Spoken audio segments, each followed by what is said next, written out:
Bonjour à toutes et à tous, bienvenue à notre émission hebdomadaire 100% marché. Je m'appelle Falco Wiesemann et aujourd'hui dans le studio avec moi, j'ai à ma gauche le responsable des programmes à l'école de la bourse, Gérard Ampo.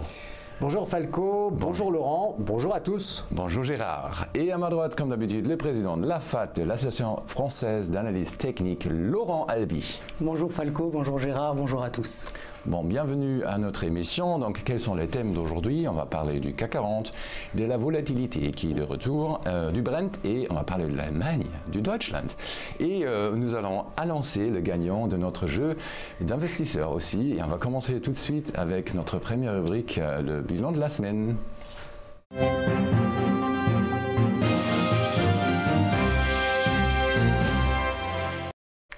Gérard, vous avez entendu bien, j'ai un peu mal à la gorge, mais le CAC 40, il a aussi mal à la gorge ou il va bien? Ça fait 2 semaines que le CAC 40 est un peu enrhumé, mais ça se paraît assez normal. Il avait une santé extrêmement florissante au cours de ces dernières semaines. Il est assez sain, mon cher Falco, que lorsqu'on s'approche de sommets qui commencent à donner un peu le tournis, eh bien on recule un peu dans l'obstacle et qu'on reprenne son souffle. C'est ce qui a été le cas au cours de cette semaine, mais quand même, le CAC est resté à un niveau supérieur à 5300 points. Il a perdu un peu plus de 1 et quelques pourcents. Pas de grands dommages, donc il est assez normal, assez sain que les indices boursiers reprennent leur souffle, y compris aux États-Unis, à part l'insolent Nasdaq qui continue la semaine dernière encore, qui a progressé d'un peu plus de 0,40%.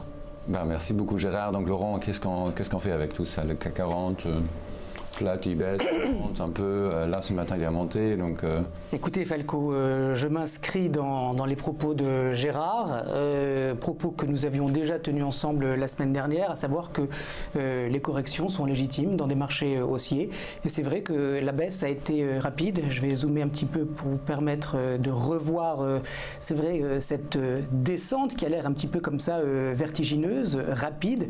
On parlait du retour de la volatilité, c'est le cas. Pour autant, on a tenu le 50% de retracement de toute l'impulsion précédente. Et puis vous voyez bien ici qu'on a eu une stabilisation des prix qui s'est faite autour de 5300 points. Alors déjà la semaine dernière, on était acheteur du CAC. On reste toujours, pour le moment en tout cas, à l'achat sur le CAC 40 parce qu'il nous semble que maintenant les conditions sont rassemblées pour qu'il y ait un rebond. Alors toute la question, c'est de savoir quelle va être l'amplitude de ce rebond. Est-ce que c'est un rebond qui va corriger la précédente baisse et qu'on va ensuite repartir à la baisse, ou est-ce qu'au contraire on va repartir vers les précédents sommets? Je ne sais pas, vous savez que je n'ai pas de boule de cristal, pas encore. En tout cas, ce que je peux dire, c'est qu'il va y avoir un rebond, ça c'est quasiment sûr. Ensuite, il va y avoir un nouveau repli et c'est là que tout va se jouer. Autrement dit, on pourrait tout à fait monter vers 5400, 5417, c'était l'objectif que j'avais déjà donné en plateau la semaine dernière.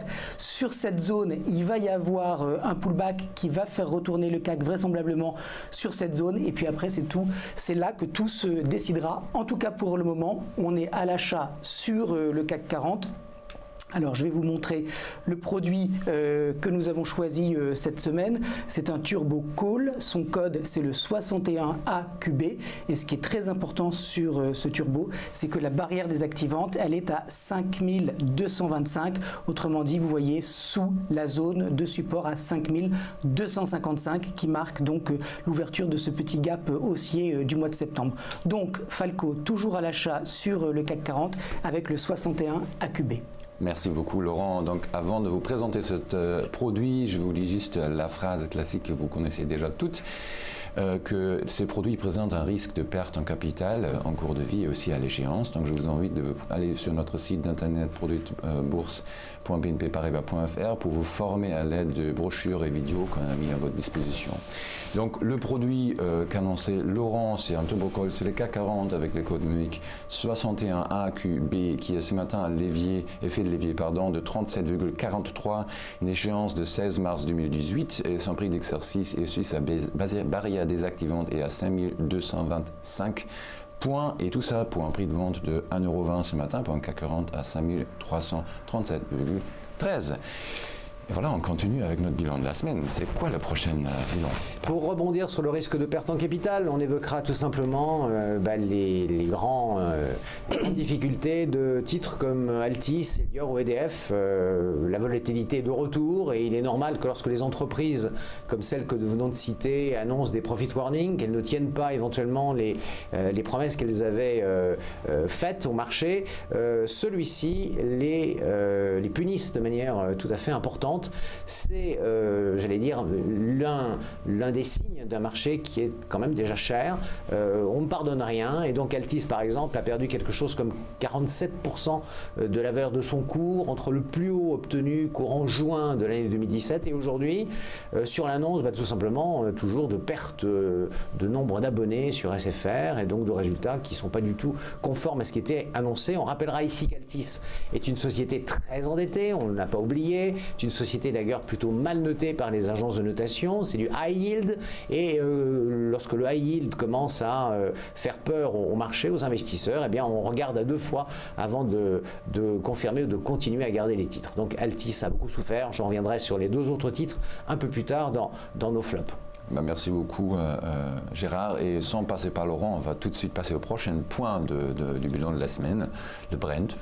Et pourtant, l'économie mondiale va plutôt bien. Les résultats en termes de statistiques macroéconomiques restent au-dessus en général de ce qui était attendu par le consensus. Il y a un phénomène de bonne surprise sur le front économique. Et donc le baril de Brent se balade au-dessus des $60 le baril, tout simplement parce qu'il rend compte d'une activité économique au niveau mondial qui est plutôt bonne. Est-ce que ça reste un soutien pour l'euro comme ça l'a longtemps été? Je reviendrai sur un focus précis là-dessus, mais en tous les cas, le Brent reste à un niveau tout à fait intéressant, à la fois pour les producteurs et les consommateurs, et finalement pour les consommateurs, c'est pas encore trop cher, pour les producteurs, ça redonne quelques marges de manœuvre, tout le monde est très content de ça, c'est un peu le Père Noël qui est passé avant l'heure. Très bien, donc le Père Noël, Laurent, est-ce que c'est vraiment le Père Noël pour le Brent ou pas? Il a la barbe du Père Noël. Ah. Elle n'est pas blanche encore. Pas encore, elle blanchit.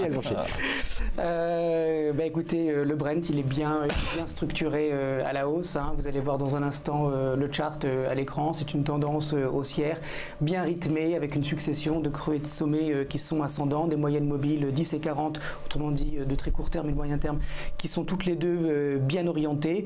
Un RSI en bas, regardez, qui reste toujours au-dessus de cette zone à 50, autrement dit un RSI de bull market.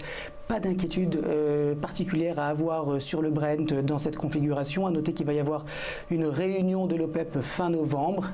Ça sera par conséquent hautement scruté par les opérateurs de matières premières, et en l'occurrence sur le Brent. En tout cas, pour le moment, on a eu ce petit reflux. Alors regardez, je zoome encore une fois pour vous permettre de bien voir. Ce petit reflux sous 65 $ le baril, qui est revenu donc sur la première zone de polarité à 61,10 $. Là, les cours se sont stabilisés pendant 2 jours et puis on a eu une bougie d'avalement haussier. C'est typiquement l'un des signaux qu'on regarde pour voir si les acheteurs reprennent le contrôle des échanges. Le lendemain, une bougie noire qui revient tester le support, un très fort rejet. Et puis là, ce matin, on est en train de repartir à la hausse. Autrement dit, un Brent qui devrait continuer de s'apprécier. Nous visons les 65 $ à très court terme.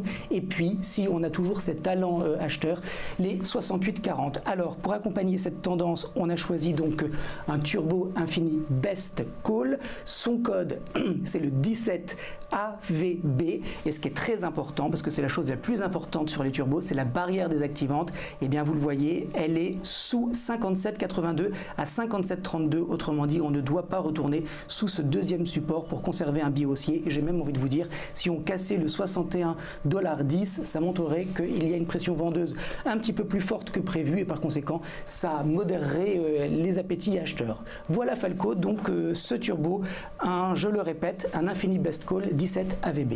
Merci beaucoup Laurent. Donc je le répète aussi, donc c'est une Turbo Infini Best Call avec le code 17 AVB sur le Brent qui a ce matin un levier de 11, effet de levier, voilà, il faut que je l'apprenne ça, de 11,50, un prix d'exercice aussi, une barrière d'exactivante de 57,3606 et son prix de vente à 4,71 € pour un Brent crude à 62,48. Et on passe tout de suite à notre prochaine rubrique, les tops et les flops.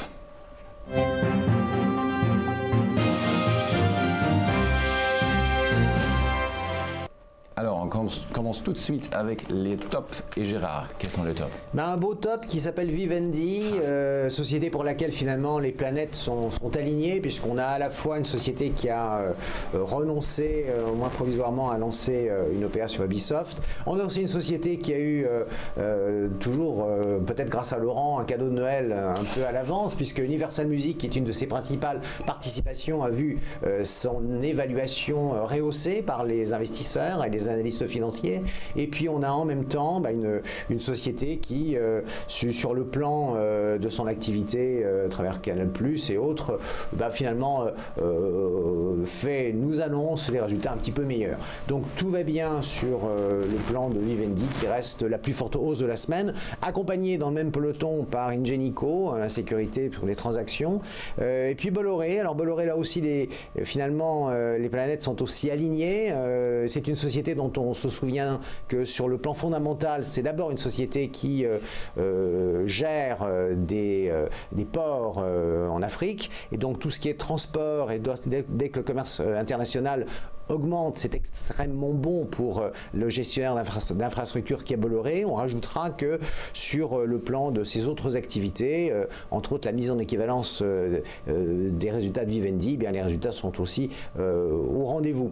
Bouygues, le Grand Paris. Le Grand Paris avait en deux mots et avec un S à la fin et un P majuscule. Je parle de la capitale, la nouvelle Île-de-France, le nouveau Grand Paris. C'est beaucoup de travaux et des chantiers en perspective tout à fait importants pour Bouygues, et donc ça soutient l'activité de cette société holding dont on avait peut-être un peu oublié à travers la partie un peu bling-bling de ses activités, que c'est d'abord du BTP, ensuite c'est effectivement du téléphone, et ça va mieux, en tous les cas ça va beaucoup mieux que pour SFR, et puis enfin c'est un peu TF1 qui réussit malgré tout à sauver sa part de marché au niveau de la publicité.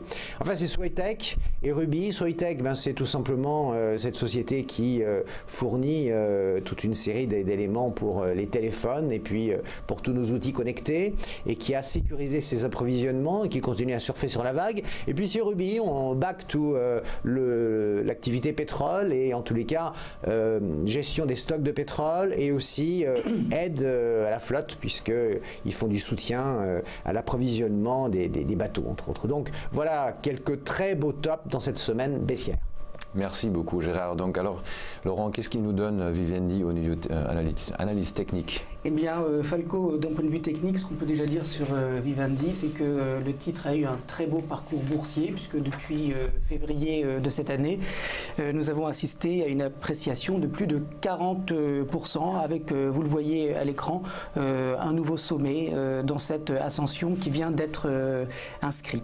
Alors on a eu un petit ralentissement de Vivendi. Regardez la différence entre cette progression où on a des moyennes mobiles qui sont très bien alignées, et puis celle-ci où on était finalement en range avec des moyennes mobiles qui se sont un petit peu entrelacées. Pour le coup, on a malgré tout un ADX qui repart à la hausse, une moyenne mobile rapide à 10 périodes qui repart également à la hausse, et puis surtout le signal, c'est ce franchissement de cette résistance à 21,80 € qui date de 2015 et qui a été littéralement pulvérisé en une seule fois. Alors remarquez malgré tout que les opérateurs s'y sont pris à deux fois. Une première fois, c'était courant octobre, et puis une deuxième fois, cette fois-ci, ça a marché, et donc on a de nouveau la voie libre pour Vivendi pour assister à une belle progression des cours. Le timing, on l'a pas trop, parce que quand on a eu un breakout comme ça, on va essayer, si on a de la chance, de profiter d'un pullback. Compte tenu de la force du courant acheteur, il ne faut pas anticiper un retour sur 21,80 €, parce que je pense qu'on n'y va pas, on va pas y aller. En revanche, si on avait la chance d'assister à un retour vers 22,15, 22,20, le stop se place sous 21 et on devrait continuer donc de progresser. Et par conséquent, vous l'avez déjà compris, j'en suis sûr, on a choisi un Varan Call pour Vivendi et son code, c'est le 37AGB. Falco. Merci beaucoup Laurent. Donc un Varan Call sur Vivendi de 37 avec le code 37AGB qui a un effet de levier de 9,23, son échéance aussi de 16 mars 2018, son prix d'exercice de 24 €. Tout ça pour 19 centimes de prix de vente et Vivendi à 22,76 €. Et on continue tout de suite avec nos flops et Gérard. Bien, les flops, ils sont un peu saignants cette semaine. Elior a fait un profit warning. en raison à la fois de problèmes aux États-Unis au niveau de sa filiale qui a été touchée par les problèmes d'ouragan, mais aussi de ces nouveaux contrats obtenus en France ou en Europe qui ne sont pas toujours d'une rentabilité extraordinaire. Donc quand on déçoit le marché, quand le marché est déjà cher, la sanction est immédiate, elle est violente. Même chose pour EDF qui nous a annoncé que pour la centrale du Tricastin qui devait reprendre son exploitation, eh bien, elle restait toujours en maintenance. Sur 58 réacteurs nucléaires, aujourd'hui il y en a 19 qui sont à l'arrêt, c'est beaucoup. L'autorité de sûreté nucléaire est tout à fait exigeante et on en est tous très contents, mais forcément ça a des conséquences financières négatives pour EDF. Technip FMC, pas de bol pour cette très jolie valeur qui, à l'image de Vallourec et du secteur des parapétrolières, devrait retrouver les faveurs des investisseurs. Beaucoup d'analystes sont assez favorables à la valeur. Une fois encore, elle a souffert, certainement pour mieux rebondir. Eurazeo, c'est une société holding. On a toujours un peu de mal à savoir ce qu'elle possède encore. Il y a sans arrêt des ventes et des achats d'activités. Donc là encore, le marché n'a pas tellement aimé. SPIE, on pourrait imaginer que le Grand Paris soit aussi une sorte de soutien à l'activité au résultat de SPIE. On a oublié simplement que SPIE avait une importante activité en ce qui concerne le gaz et le pétrole et qu'elle souffre encore des réductions d'investissement. Carrefour, rien de nouveau sous le soleil. On a toujours des problèmes dans les hypermarchés français. Et puis Vallourec, ça fait partie pour le moment toujours des parapétrolières qui souffrent et qui devraient, on peut l'espérer pour l'année prochaine, retrouver la faveur des investisseurs. En tous les cas, à défaut de tous les investisseurs, celle de Laurent. Quelle chute! Bon, avec tous les flops, pardon, on va regarder alors EDF, non ou pas? Oui, alors on va regarder EDF. Alors, sur EDF, on a deux façons de regarder l'évolution récente des cours. Et je dois dire que, en ce qui me concerne, je privilégie un biais vendeur, mais que le biais inverse se comprend et se défend également. Alors, pourquoi je suis vendeur sur EDF? Techniquement parlant, eh bien parce qu'il y a eu quand même un très gros préjudice avec, regardez, d'abord cette bougie noire, cette bougie d'avalement baissier. Alors elle n'est pas textbook parce qu'elle ouvre un petit peu sous le corps le plus haut de la bougie de la veille, mais on a clairement ici une étoile du soir sur une résistance avec une très grande bougie noire. Deuxièmement, on a un gap baissier. Troisièmement, on a derrière ce gap baissier une très grande bougie noire qui continue. Autrement dit, il y a un vrai changement de perception d'EDF à très court terme par le marché, d'autant plus qu'après cette volatilité importante, on a des cours qui se sont stabilisés tant bien que mal et qu'on a, vous le voyez ce matin, un tout petit doji qui est actuellement en formation. Du point de vue du timing, c'est pas forcément maintenant qu'il faut vendre EDF, d'autant plus que, on l'a dit tout à l'heure, on a des indices européens CAC 40 qui semblent positionnés pour un rebond. Autrement dit, on pourrait attendre un petit peu de voir à quoi va ressembler ce rebond technique sur EDF et si on retournait dans cette zone entre 10,73 et 11,05, cette zone que je vous montre ici, et que arrivé dans cette zone, le prix montrait que les vendeurs reprennent l'ascendant sur les échanges, alors ça se tente de vendre EDF avec un premier objectif en tout cas à 9,90 et puis peut-être beaucoup plus bas dans la zone des 9 ou 8 euros. Pour moi, il y a une vraie dégradation technique sur EDF et au risque de me tromper, je pense que les prochaines semaines vont plutôt voir des cours continuer de se déprécier plutôt que retester le précédent sommet à 12,30 €. Donc, vous l'avez compris, de l'incertitude sur le titre, mais ça se joue et par conséquent, si on est baissier comme moi sur le titre, alors on choisit un VAR en put Falco et son code, c'est le 57 ADB avec un prix d'exercice très bas, ce qui fait que ce varan est très en dehors de la monnaie et qu'il n'est pas cher et que donc par conséquent il le sera encore moins s'il y a un rebond. Donc c'est intéressant. Merci.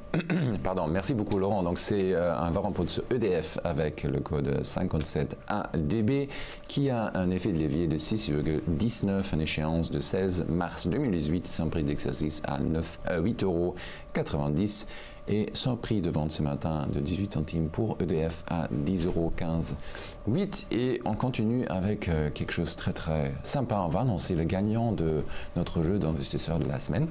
Parce que comme vous savez, chaque semaine, vous pouvez les mardis nous choisir en fait sur notre site internet un produit duquel vous pensez que ça serait le meilleur produit pour la semaine. Nous, on va regarder les cours entre mardi soir et lundi soir qui suit ce mardi. Et on va annoncer dans la prochaine émission, évidemment, le gagnant de cette semaine. Et aujourd'hui, c'est qui le gagnant? En fait, Laurent, tu veux l'annoncer peut-être? Mais oui, le gagnant, c'est Jean-Michel qui habite à Fleuret-sur-Ouche, dans le 21. Et vous connaissez tous l'adage « la chance sourit aux courageux ». Eh bien, c'est aux audacieux. Aux audacieux. Aux audacieux. Aux audacieux. Heureusement, Gérard est dans notre émission. Gérard. Merci Maître Gérard. Ça me rappelle Maître Capello. On est dans les chiffres et les lettres là. Donc, Vivendi, Gérard, Jean-Michel. Excusez-moi. Je n'habite pas Fleuret-sur-Ouche. Gérard m'a troublé. Jean-Michel, il a eu du courage. Pourquoi? Tout ça, c'était pour vous dire qu'il a payé sous une résistance, Jean-Michel, et il a eu raison. Alors, c'est toujours l'éternelle question de savoir qu'est-ce qu'on doit faire sous une résistance, parce que c'est vrai qu'on prend un risque si on rentre à l'achat dessous. En revanche, si on a raison et qu'il y a un breakout, eh bien, voilà, on casse tout et il y a une très forte accélération et du coup, on a des prix bien moins intéressants. Donc, Jean-Michel, il a eu l'intelligence, la clairvoyance, la perspicacité de s'intégrer, de s'immiscer dans une tendance haussière, puisqu'on vous rappelle que Vivendi était, comme on l'a dit tout à l'heure, dans une tendance haussière très importante depuis le début de l'année. Il y avait cette petite consolidation cet automne et puis après ce rejet, on est revenu tester donc ce niveau de résistance et c'est là que Jean-Michel a bondi, qu'il a tel un fauve sauté sur sa proie. Il s'est emparé de Turbo Infini Best Call et il s'est envolé avec Vivendi. Très beau trade, Jean-Michel. 81,25% de performance en quelques jours, j'ai presque envie de dire en 48 heures. Turbo Infini bien choisi, c'était le ZS28B. Ça, c'est un trade de pro, Jean-Michel. Encore une fois, chapeau bas, d'autant plus que la résistance, elle était importante. On l'a dit tout à l'heure, elle datait de 2015. Bon, voilà, donc Jean-Michel, il a été audacieux et il a été très largement récompensé avec un beau produit et une belle exécution. Bravo. Laurent, on a rêvé, Jean-Michel l'a fait. Exactement. Voilà. Surtout, j'avais complètement oublié pourquoi vous jouez tous ces jeux-là. En fait, c'est pas pour rien, parce que vous gagnez ces pour 12 mugs l'année prochaine. Non, c'est qu'un mag malheureusement, mais il est très beau et le café se boit encore mieux dedans. On est tous d'accord, donc c'était un annoncement de gagnant très poétique. Merci beaucoup Laurent, merci aussi pour Gérard pour toutes les aides de ta part. Donc on continue avec Jean-Michel, tiens, c'est pour vous. Donc on continue tout de suite avec notre prochaine rubrique, c'est le Focus.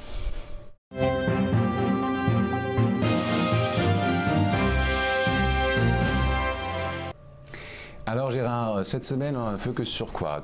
Trois choses, non? Trois focus. Le premier, en se posant la question, faut-il mettre du pétrole dans le dollar ou du dollar dans le pétrole? En réalité, pendant de longues années, il y a eu une corrélation entre l'évolution inverse, donc la hausse du prix du baril de pétrole et la baisse du dollar. On expliquait cela assez simplement par les flux qui faisaient que les pays producteurs ne souhaitaient pas garder du dollar de manière trop importante et de manière trop risquée. Et donc, assez souvent, ils revendaient leur dollar, ils achetaient la plupart du temps de l'euro, ce qui faisait que lorsque le pétrole montait, eh bien le dollar baissait plus tôt.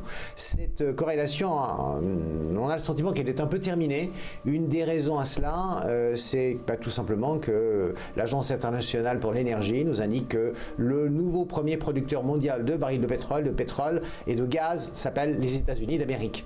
Et donc là, on n'aura pas de diversification en termes de monnaie. Ils garderont leur dollar et d'une certaine manière, cette corrélation entre hausse du prix du baril de pétrole et baisse du dollar a l'air d'être terminée. Voilà ce que je voulais signifier à travers ce focus. D'accord. Alors j'ai une petite question pour Gérard, en bon chartiste. Est-ce que Gérard, vous pouvez nous expliquer très vite qu'est-ce que c'est ces courbes qu'on voit à l'écran?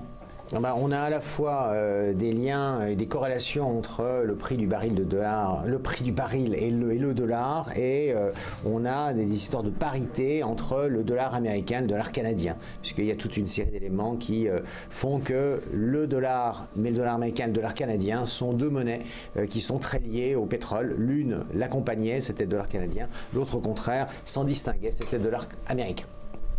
Merci beaucoup, Gérard. Donc, le prochain focus, c'est quel sujet en fait? Le prochain focus, c'est une question que je t'adresse directement, Falco, qui a déclaré très sérieusement: mieux vaut ne pas gouverner que mal gouverner. Eh bien, c'était au cours du week-end dernier. Finalement, constatant l'échec des négociations, un certain Christian Lindner, qui est chef de file des libéraux du FDP, qui a donc claqué la porte des négociations, considérant qu'il y avait trop de différences, trop de divergences avec l'autre allié possible, qui était les Verts. Et donc, on découvre que l'Allemagne, qui était le paragon de la stabilité politique, peut être elle aussi entraînée par une forme d'instabilité politique, en tous les cas d'une démocratie plus compliquée.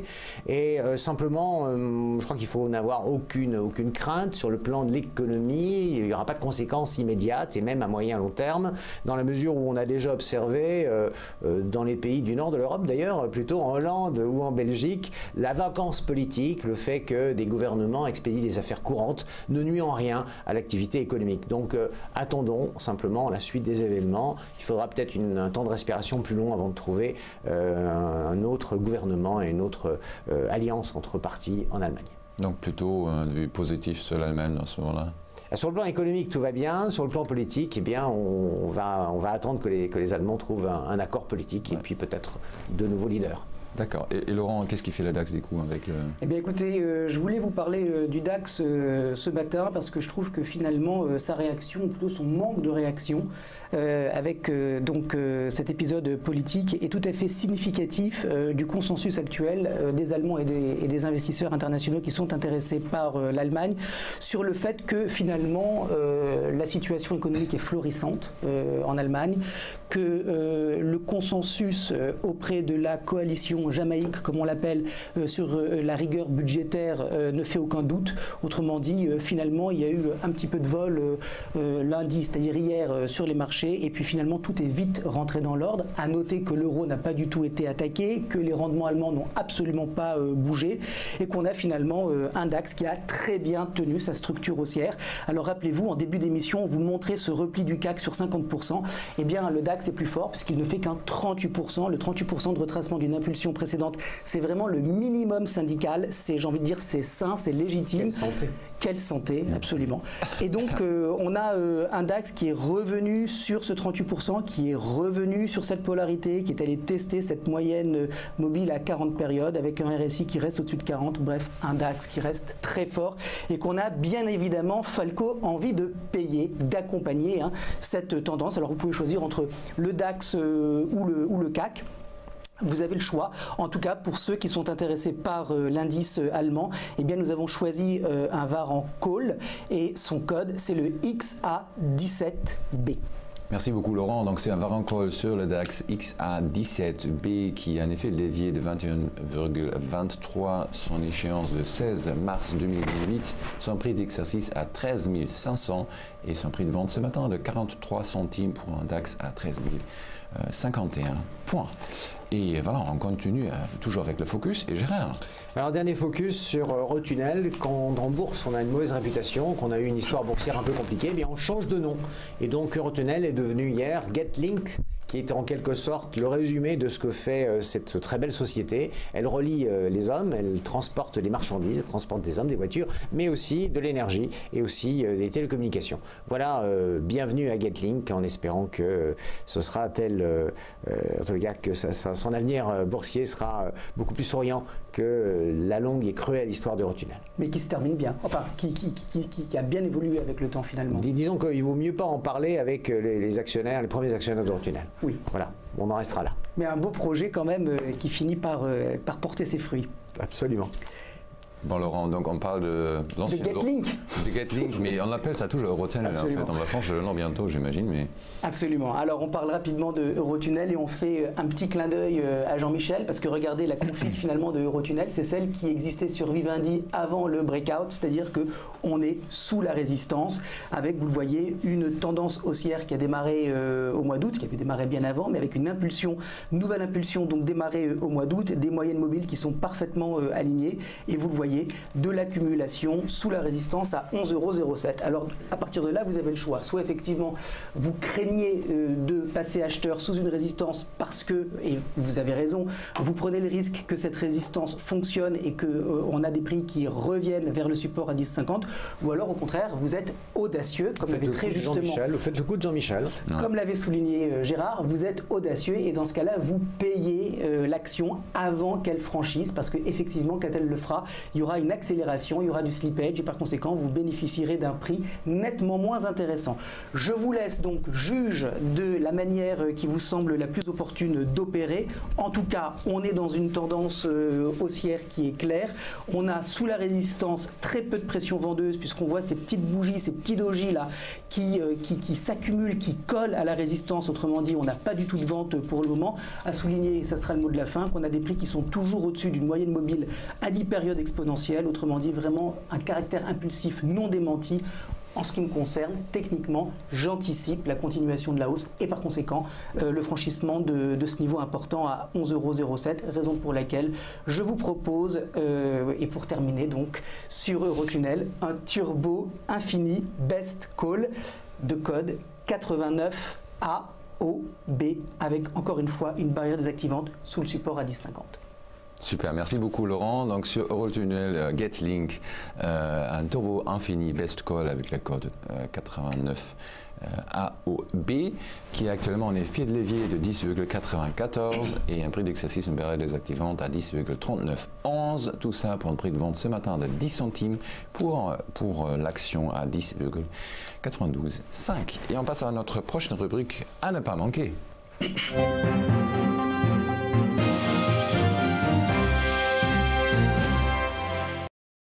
Alors Gérard, qu'est-ce qu'il ne faut surtout pas manquer la semaine prochaine? Au niveau des banques centrales, on attend un discours de l'actuelle présidente, Janet Yellen, qui sera en février remplacée par M. Powell.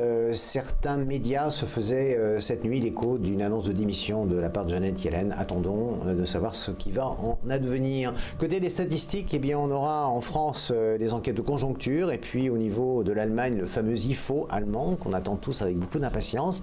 Quoique je sache que du côté de certains financiers, on préfère le ZEW. Du côté de la zone euro, on aura tous les indices PMI de France et de Navarre, et surtout de Navarre, et donc on vérifiera que on a toujours une énergie très forte au niveau de l'industrie européenne. Ça nous confortera pour aller jusqu'à la fin de l'année et terminer, on l'espère cette année, de manière haussière. Et quant aux États-Unis, on aura la confiance des consommateurs de Michigan et de la Conference Board, qui parfois ne disent pas exactement la même chose. Et puis on vérifiera si les ventes de maisons anciennes sont touchés ou pas par la hausse des taux aux États-Unis. La suite au prochain numéro. Super, merci beaucoup Gérard. Laurent. Un petit mot Falco, juste parce qu'on a oublié de le dire, c'est Thanksgiving cette semaine aux États-Unis. Les marchés seront fermés jeudi et à moitié ouverts vendredi matin. Autrement dit, une semaine qui devrait être relativement calme. Très bien. Donc Thanksgiving alors dans les États-Unis. Ici, il n'y a pas de Thanksgiving. Il y a jeudi soir, je vous donne le prochain rendez-vous en fait. C'est le 23 novembre à 18 h. Il y a le fameux webinaire qu'on fait toujours avec Laurent. Revenu technique des marchés avec cette semaine Mathieu, notre cher collègue. Et mardi prochain, midi 28 novembre, prochaine émission de 100% marché ici dans le studio avec Laurent. Et qui, ça va être la surprise. À la semaine prochaine. Merci d'avoir été avec nous. Au revoir.